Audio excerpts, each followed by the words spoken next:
हाँ hello student, अभी हमने आपको इधर 3 दिन में प्रेजेंट इंडेफिनिट का अप्रीमेटिव सेंटर, नेगेटिव और इंटेरोगेटिव समझाया। अब हम लोग उससे कुछ नियम पे जाते हैं जो अपवाद हैं। जैसे पहला क्या है कि इसमें प्रेजेंट इंडेफिनिट में बाद से अंत में तातीते आता है, ठीक।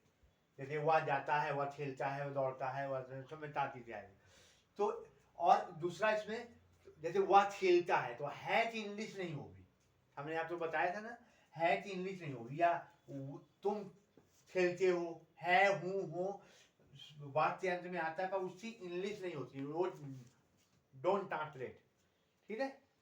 तो इसमें पर इसमें कुछ अपवाद भी है। जैसे मान लीजिए एक सेंटेंस हम लेते हैं कि उन्होंने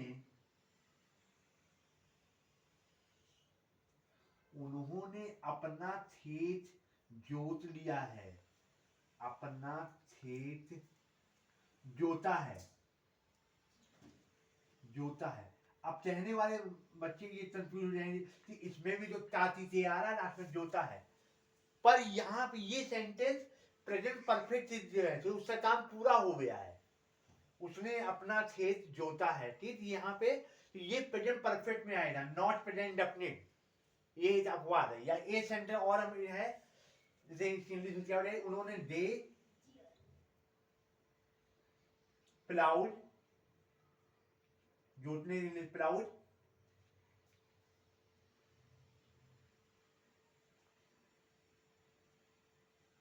हिज फील्ड, ठीक। या ए सेंटेंस इसमें और है कि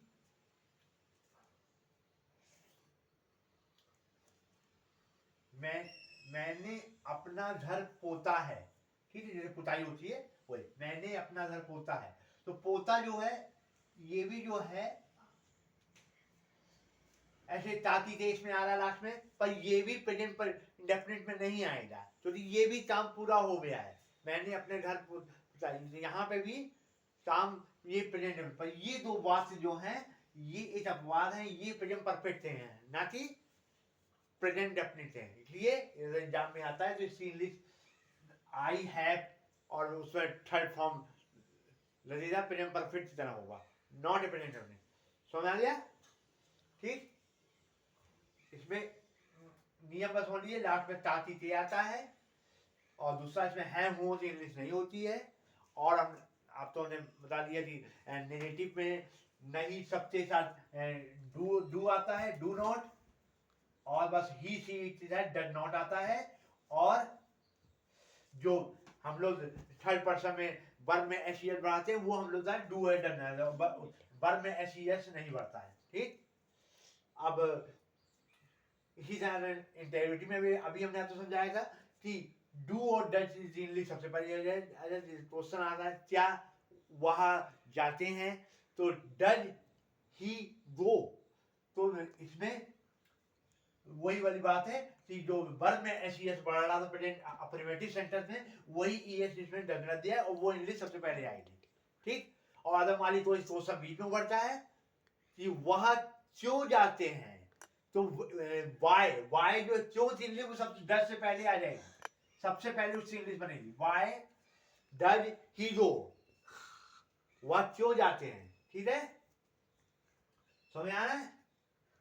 बस अभी इसी पे हम लोग कुछ और बताते हैं, उसके भी आपको हम वाक्य देने अगले अपने वीडियो में, उसको आप समझिए ना, उसकी प्रैक्टिस करवाइए तो आपको और अच्छी समझ आएगा, ठीक है। मेरा वीडियो अगर आपको समझ आ रहा हो तो उसको ज़्यादा से ज़्यादा लाइक करिए, शेयर करिए, कमेंट करिए, फॉलो करिए, और बेल आइकन दबाइए और सब्सक्राइब करिए। Thank you very much.